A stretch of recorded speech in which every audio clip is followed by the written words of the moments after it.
Hello and welcome to Inside Ophthalmology. I'm Dr. Amrit and I'm so glad to have you here for another interesting session. In today's live stream, we are tackling one of the most important and sometimes dreaded topics, and that is the retinoscopic conversions. We'll begin by working through some key problems together, focusing on the core concepts that make conversions easier to understand. After that, I'll challenge you with few practice questions.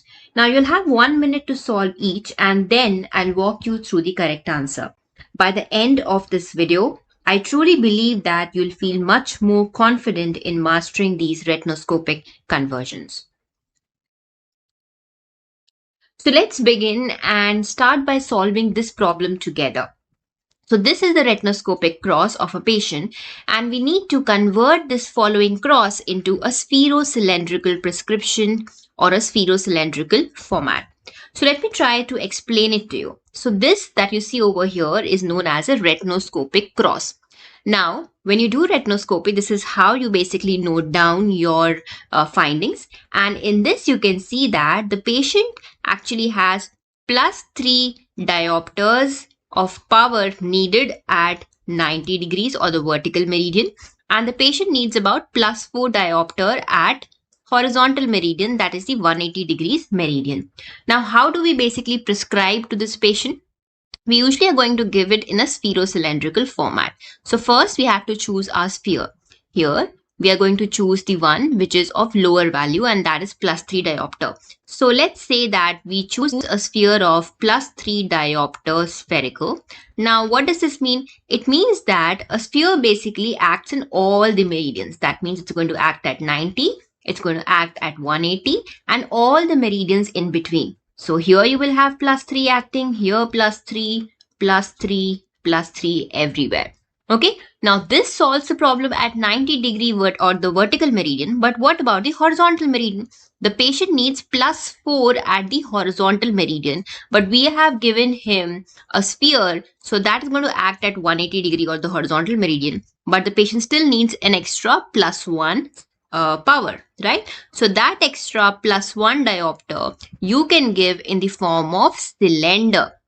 Okay, and we know that when we talk about cylinders basically have an axis, and the power of the cylinder acts in a direction perpendicular to that axis. Okay, so what I mean to say is that if the axis is 90, the power of the cylinder will be at 180 degree.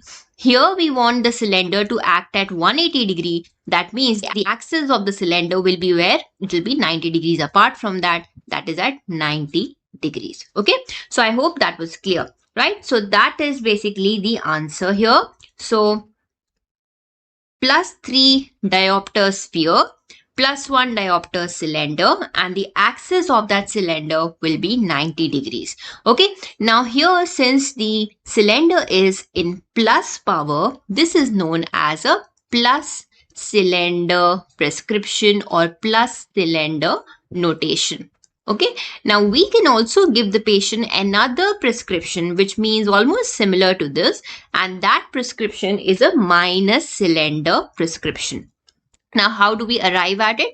We can arrive at it by doing a simple transposition, and there's another way also. So what if instead of choosing +3 diopter as sphere, you chose +4 diopter as sphere? So if we choose +4 diopter as sphere, what does it mean? It means that now everywhere +4 is acting. But here in the vertical meridian, the patient needs +3 and not +4. That means he needs 1 diopter less. So what are we going to give him? We are going to give 1 diopter cylinder. Okay. Now since the power is needed in the vertical meridian, which is the 90 degree meridian, the axis of the cylinder will be at 180 degrees. Okay. So this is how you got this prescription, and this is the minus cylinder notation of the same prescription.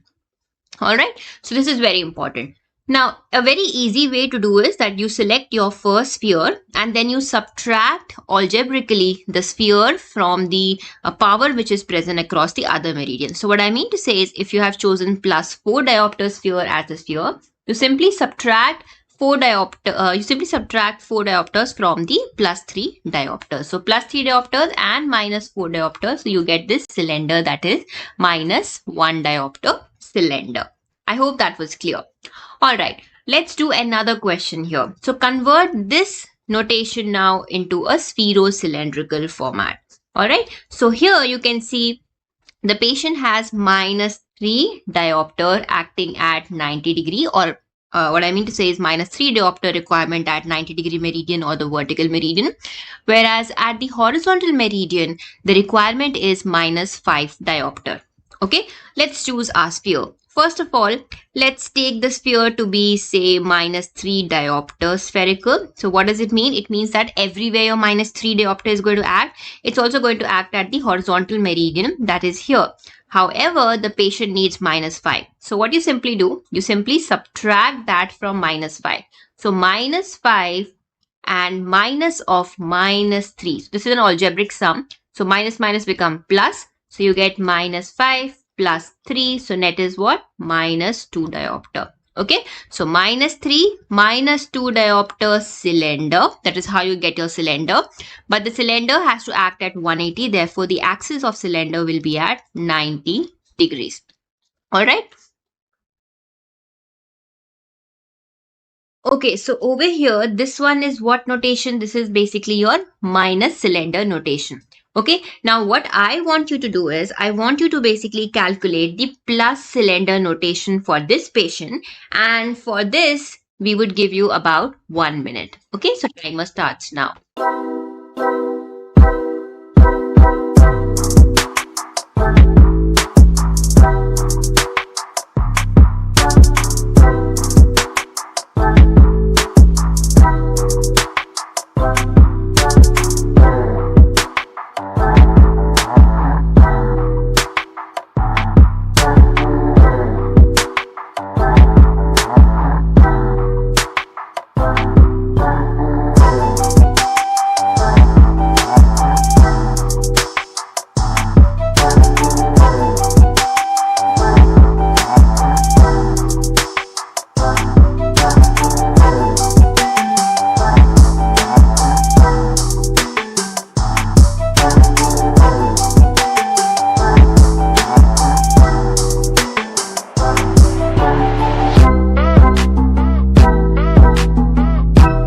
So yeah, let's say here we chose minus 5 diopter sphere as our sphere. Now what is going to be the cylinder here? So minus 5 means minus 5 is also acting at the vertical meridian, but at the vertical meridian the requirement is minus 3. So what do? We simply subtract this from minus 3. So what do we get? We get minus 3 plus 5. So we are going to get plus 2, right? So your cylinder will be plus 2 diopter cylinder and the axis will be at 180 degree. Okay, so I hope all of you got it correct. So these are the answers. So this first one is the negative cylinder notation and the second one is the positive cylinder notation. Alright, now let's take another question here. So this is your power cross and you have to convert it into a positive cylinder prescription and a negative cylinder prescription. So let's take the first notation. So let's choose the sphere here as minus 2 diopter sphere. Now you should be able to do it quickly. So what will be the cylinder on the other axis? It will be minus of minus 2. That becomes plus 7. Okay, so you will have a cylinder of plus 7 cylinder at what axis? At 90 degrees. Okay, so let us quickly do the other notation also. So this is your positive cylinder notation. For negative cylinder notation, what we do is we are going to choose this as the sphere. So plus 5 diopter spherical, and then you subtract that 5 from minus 2. So you get minus 7 cylinder at the axis. Axis is 180 degree here. Okay, so let's see. These are the correct answers. Alright, so now I'm going to give you another practice question. Over here you can see this is the power cross and you have to convert it into a negative cylinder connotation and a positive cylinder notation. So in these 4 options there are 2 right options. So let us see how many of you can get it right. Let me switch on the timer.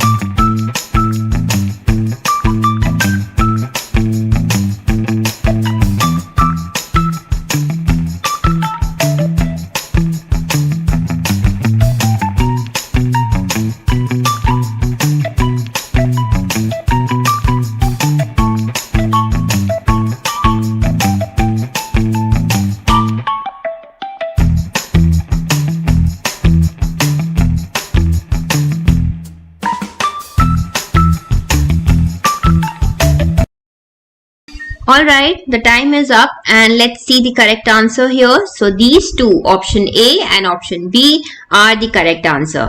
I hope all of you got it right, and congratulations to all of you who got it right. Right, so now that we understand how to convert a retinoscopic cross into spherocylindrical notations, whether it is a positive cylinder notation or a negative cylinder notation, let us now move ahead and understand the concept of working distance. Now over here, suppose I give you one more additional information, and that information is that this retinoscopy was carried out at a distance of 100 centimeters. Now, to understand the concept of working distance, you have to understand that when we are carrying out retinoscopy, it is basically about finding the conjugate point of the retina. When we shine light into the patient's eye, it reflects off the illuminated area of the retina, and the rays are going to emerge from the eye towards the examiner. Now, these emerging rays are going to carry versions depending upon the patient's refractive error. Now, in case of myopia, the conjugate point is basically present in front of the examiner. So say the examiner is going to basically be sitting at a finite distance from the eye and not really at the infinity. In emmetropia, the rays are going to be parallel, and since the conjugate point of an emmetropic eye is basically at optical infinity, the rays are going to be parallel like this. Whereas in myopia, the conjugate point is basically present in front of the examiner. In case of hypermetropia, however, the rays are going to be more diverging because the power of the eye in case of hypermetropia is less, and therefore we say that the conjugate point lies behind the examiner. So the rays are going to be still diverging when they basically reach the examiner. So I hope that point is clear. Right now, so basically, as examiners, we do not really sit at optical infinity. We sit at a finite distance. Now, this distance could be at 66 centimeters, and for those who have shorter arms, it could be 50 centimeters. And at this finite distance, we can say that the rays are not going to be parallel. The rays will carry some or the other form of vergence. So even if your patient is emmetropic, the rays us at this 66 centimeters, they will not be parallel, or to say they are slightly converging because the conjugate point infinity lies behind us. So what I mean to say is that these rays of light which are coming, they would actually focus somewhere here, right? And in order to bring these focus exactly on the retinoscope, some additional lens would have been added, say +2 or +1.5 diopter. In this case, it would be +1.5 diopter if the retinoscopy was carried out at 66 centimeters. So in our final retinoscopic values that we get in the retinoscopic cross, you would also have this extra power which is coming there because of the working distance, right? So this power was included unintentionally, and this doesn't represent the patient's true refractive error. Instead, it's just there because of our standing at a finite distance or because of the working distance, right? So that is known as the working length. And how do you calculate that working length? It is 1 divided by working distance in meters. So for example, if the working distance was 50 centimeters, the working length would be 100 divided by 50, that is +2 diopters. For arm's length, it is going to be +1.5 diopters, and for 100 centimeters, the working length will become 1 diopter. So I hope that is clear. So when you are measuring the retinoscopic values, it includes the patient's refraction plus the vergence which is coming from your working distance, and that is the reason why we need to subtract. So over here, if the working distance is 100, the working length calculation would become 100 divided by 100, that is 1 diopter. So simply we need to subtract this 1 diopter from both the meridians, and we are going to get this retinoscopic values. So now that we have understood the working distance, let's talk about the ciliary tonus. So now let's say that I give you one additional information that the retinoscopy was actually a wet retinoscopy in which this cycloplegic drug, that is atropine, was used. So these were the original retinoscopic findings, and you subtracted 1 diopter to account for the working distance. What do we do with this atropine? So to understand that, you have to understand the concept of ciliary tonus. And by this time, I hope all of you are aware of accommodation. during accommodation, basically the ciliary body or the muscle contracts, zonules relax, and the lens increases in its anterior-posterior diameter, and therefore the power of the lens is going to increase. The rays are going to become more convergent. Now, that happens when we specifically look at a near object. However, sometimes even at rest, there is going to be an inherent tone within the ciliary muscle, and that is known as the ciliary tonus, right? So during rest also, what does it mean? The patient is going to behave as if he is myopic just because of the ciliary tonus, and this additional value is also going to be included in your retinoscopic findings. And that is the whole idea behind cycloplegic refraction. So we use these cycloplegic drugs which will paralyze the ciliary muscle, and thereby they are going to bring out the true refractive error of the patient. Atropine basically shuts down +1 diopter of ciliary tonus. So therefore we would have added an extra +1 diopter in our retinoscopic findings. For cyclopentolate, the tonus is about +0.75 diopter. For homatropine, it is +0.50 diopters, and for phenylephrine, usually there is no ciliary tonus, right? So what does it mean? It means that it is written as plus because the additional power was added to your retinoscopic findings because of the inherent, because you abolish the ciliary tonus, right? So let me try to explain it to you. So if this is your eye, I'm so sorry, yeah, right? So because of the ciliary tonus, say the eyes were converging at this point. Now you abolish the ciliary tonus, so the converging ability of the eye is now decreased. So the point of focus will move ahead like this, okay? It will move far away like this. So in order to bring it back to this point, you would have added some extra power, right? And now you would basically reduce this power again from your retinoscopic prescription to account for the ciliary tonus. So for atropine, that extra power added is +1. For cyclopentolate, that extra lens power added is +0.75, and for homatropine it is 0.50 diopter. So I hope that makes sense. It is the extra lens power that we are adding because in order to account for that loss of ciliary tone by using cycloplegic agents, right? So I hope that is clear. Now the question is, why do we really subtract the ciliary tonus value? During retinoscopy under cycloplegia, we are measuring without that extra accommodation. But in real life, the patient eye may have some of that tonus during normal use, that is during non-cycloplegic states. So to give them a comfortable prescription that reflects how they actually use their eyes, we subtract that ciliary tonus value from the cycloplegic result. Now this way we also avoid overcorrecting a hyperopic patient and undercorrecting a myopic patient in real life scenarios. Alright, so if atropine is given, we know that for atropine the ciliary allowance or the ciliary tonus is about +1 diopter, and therefore that is what we are going to subtract here. So for this patient, the net retinoscopic values were +1 diopter in the vertical meridian and +2 diopter in the horizontal meridian. And then now you try to write it in the form of prescription. So that comes as +1 diopter spherical, +1 diopter cylinder at 90-degree rotation. I'm expecting all of you to know this answer. Next, what I expect you to do is to convert it into a negative cylindrical notation. Okay, so let's say I give you 1 minute time, and it should be actually pretty easy right now.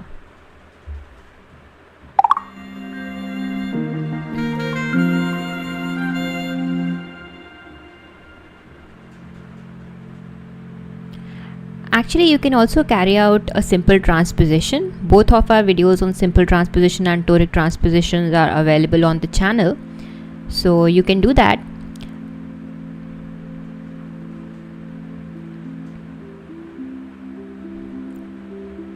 If you know the correct answer, give us the correct answer in the comment box, and also let us know if you are enjoying this session, because that is one thing that keeps me motivated.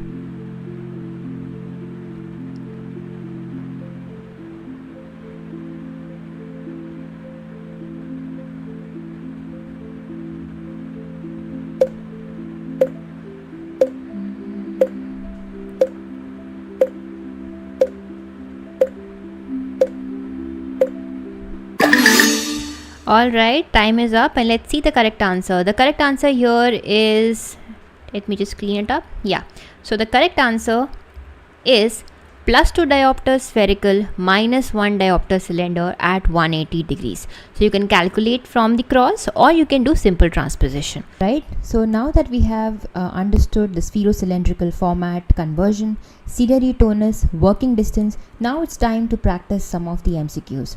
So let me bring to you your second problem. So now you have this cross, and over here you can see the power at 40 degrees meridian is +2 diopters, and in the opposite meridian the power is 3 diopters. So the first thing over here, what needs to be done is that you need to find the opposite meridian. And how do we do that? Whenever one axis is less than 90, in order to find the opposite axis, you just add 90 to that. So here the axis would become 130 degrees. Alright. Now what did I tell you? Here the working distance is 2/3 of a meter, and the cycloplegic agent which is used is cyclopentolate. Alright. So this is your second problem, and now what I'll do is I'll switch on the timer. I'll give you around 2 minutes for this problem, and you have to convert this into a spherocylindrical notation. So let's start our timer.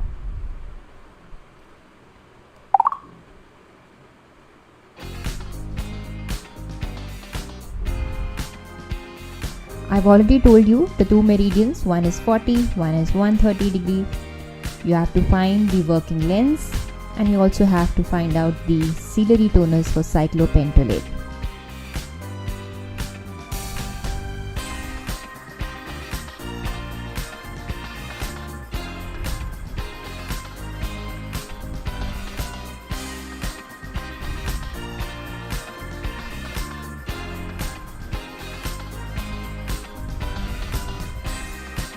If you know the correct answer, you can type the answer in the live chat.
Also, do let us know if you really enjoy these live streams. It really acts as a motivation for me to continue them.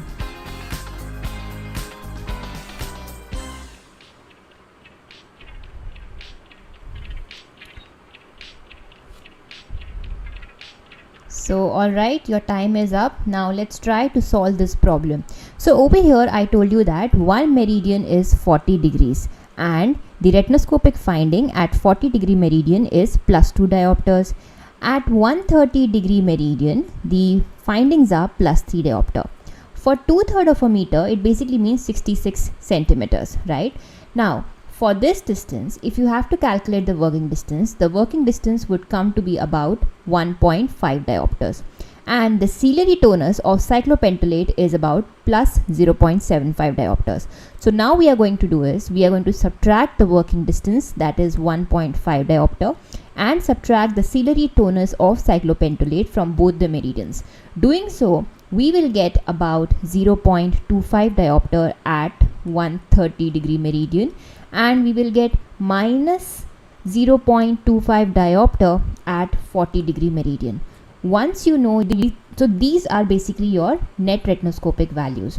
Once you know the net retinoscopic values, you can now convert it into the spherocylindrical format. So first of all, let's try this. We take 0.25 diopter as the sphere here, and now you have to subtract the 0.25 diopter from the opposite meridian, and that will give you the cylinder.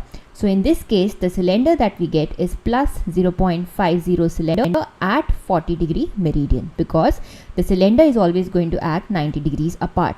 Then you can do simple transposition and find out the minus cylindrical notation, or you can use it in other you can use another method as well. You can use the sphere as 0.75 and calculate the cylinder. So congratulations to all of you who got this right. This was actually a difficult one. So now let's move ahead to problem number 3. Now in these questions we are going to give you about 1 minute time. During retinoscopy at 50 centimeters, the reflex is neutralized with +3 diopters in both meridians. Now what is the patient's actual refractive error? Okay, so again you have 1 minute time to solve this question. Let's see how many of you can get it right.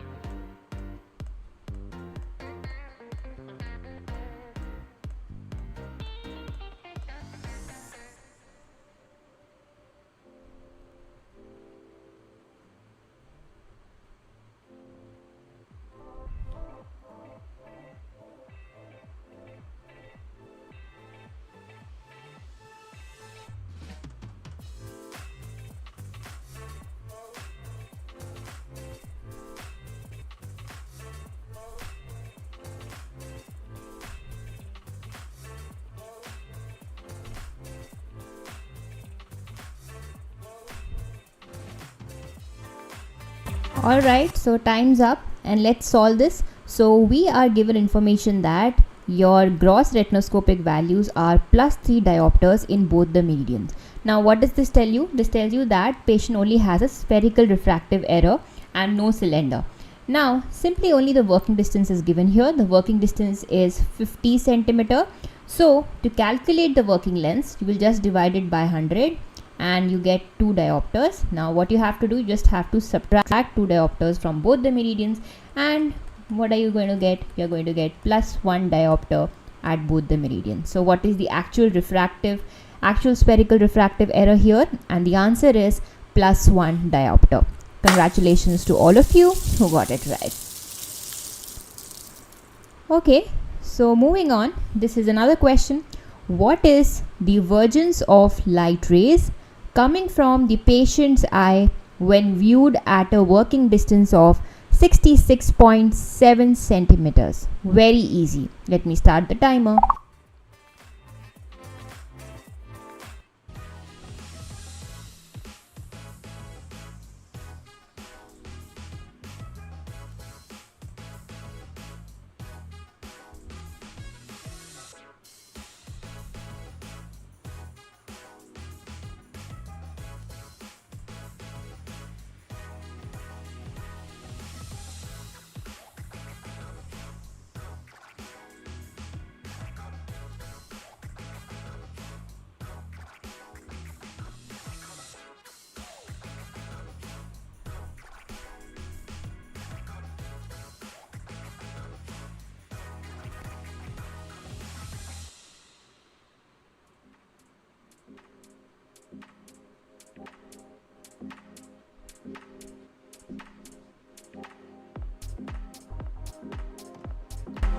Okay, so time's up, and I think this is pretty simple. You just have to divide 100 by 66.7 centimeters and you will get your answer, that is 1.50 diopters. Congratulations, I hope all of you got it right.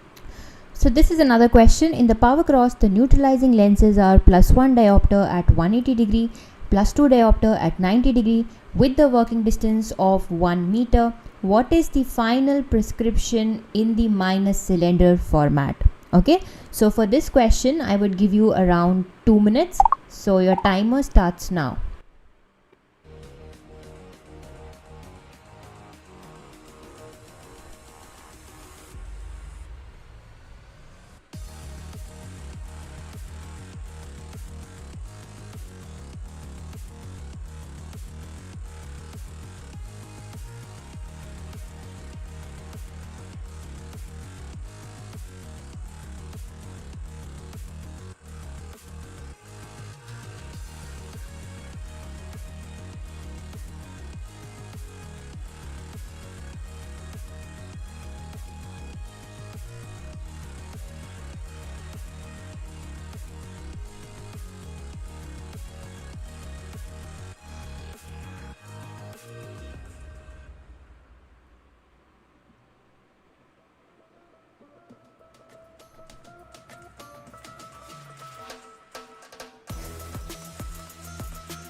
Alright, so time's up. Let's see.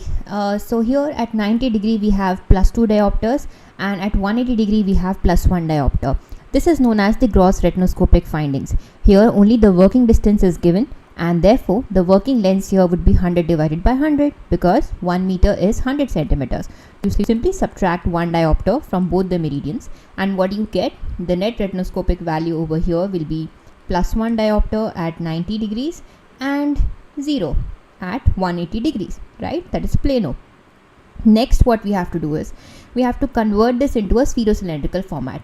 Let's try taking 0 as the sphere, and the cylinder here would be plus 1 diopter minus 0. That is very simple. It will be 1 diopter cylinder, and the axis of the cylinder will be 180 degree. But the question is asking the minus cylindrical format. So for that we have to take this as the sphere, so plus 1 diopter as sphere, and the cylinder here will become minus 1 diopter cylinder at 90 degree, because you subtract that from 0. 0 minus 1 diopter is minus 1 diopter, and therefore the correct answer here is second option, plus 1 diopter spherical minus 1 diopter cylinder, and the axis is 90 degrees. Really congratulations to all of you who got this answer right.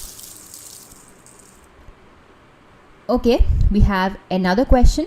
So if you neutralize vertical meridian with plus 1.50 diopter and the other with plus 2.50 at 50 centimeter, what is the final spectacle prescription in minus cylindrical format? So this is basically a practice question, and therefore for this I will just give you 1 minute. Alright, so your time starts now.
Okay, so time's up. This what I have drawn over here is the gross retinoscopic cross. The working lens here would be 100 divided by 50, that is about 2 diopters. Now you subtract that from both the meridians, and that will give you your net retinoscopic cross. So in the vertical meridian, what do you get? You get minus 0.5, and in the horizontal meridian what you get is 0.5 plus 0.5. Okay, and now let's try taking this as our sphere, so plus 0.5 diopter sphere, and the cylinder here would be, if you subtract 0.5 from minus 0.5, you get minus 1 diopter cylinder, and the axis will be where? Here at 180 degree. So the correct answer is second option. So congratulations again to all of you who got it right. Moving on to our next question. Here you have to subtract for cycloplegic allowance or ciliary tonus. Here we have used homatropine. So using homatropine, you find a retinoscopic result of plus 1.75 diopter at a distance of 50 centimeters, and what is therefore the final corrected prescription? Okay, so your time starts now. You have 1 minute to solve this problem. Hint, try using this, but don't forget to use this.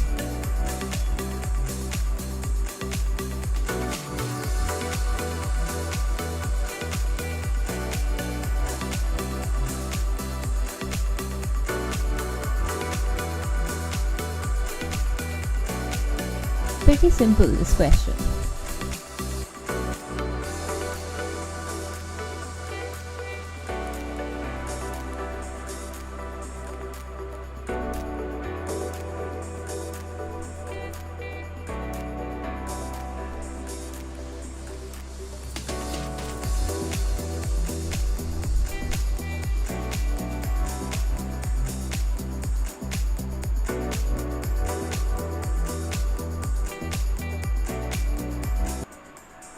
Alright, time's up. So here we have plus 1.75 diopter as the gross retinoscopic value in both the meridians, and we simply have to subtract the working distance here or the working length here, which is minus 2 diopters, and then additionally you also have to subtract for homatropine, which is plus 0.5 diopters, right?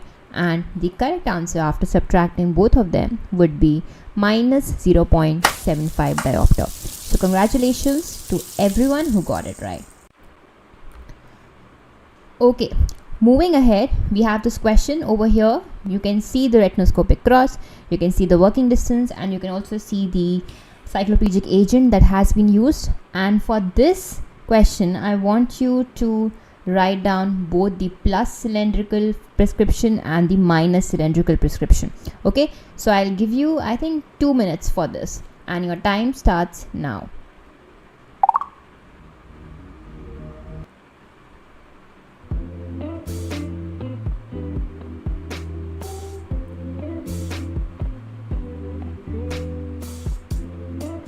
Let's see how many of you can get it right.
I've extended the timer because during last live stream I noticed that 10 seconds was too less to do the calculations.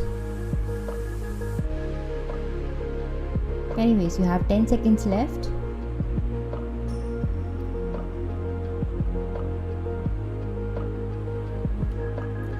Alright, and let's see the correct answers.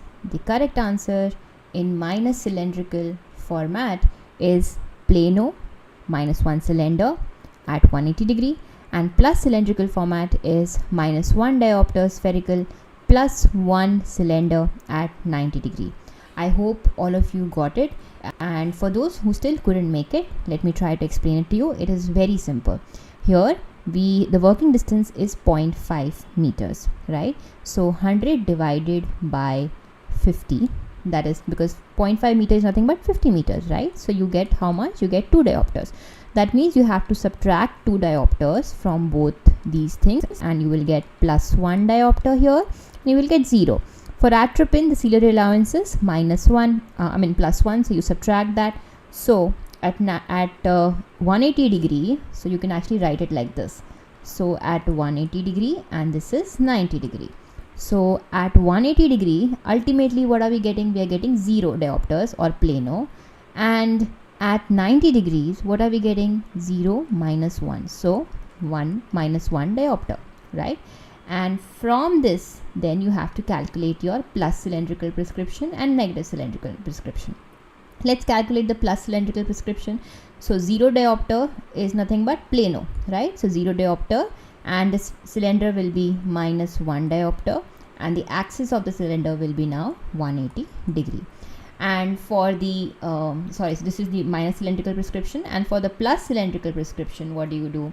You take, say, minus 1 diopter as the sphere, and the cylinder here will be 0 minus of minus 1, so that becomes plus 1 diopter, and the axis here will now be 90 degree.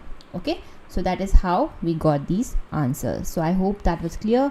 Congratulations everyone for successfully completing this quiz. I really hope all of you enjoyed it, and I really hope you're walking confidently out of this live stream, confident enough to convert any retinoscopic cross into any sort of prescriptions. Thank you for watching. Have a nice day.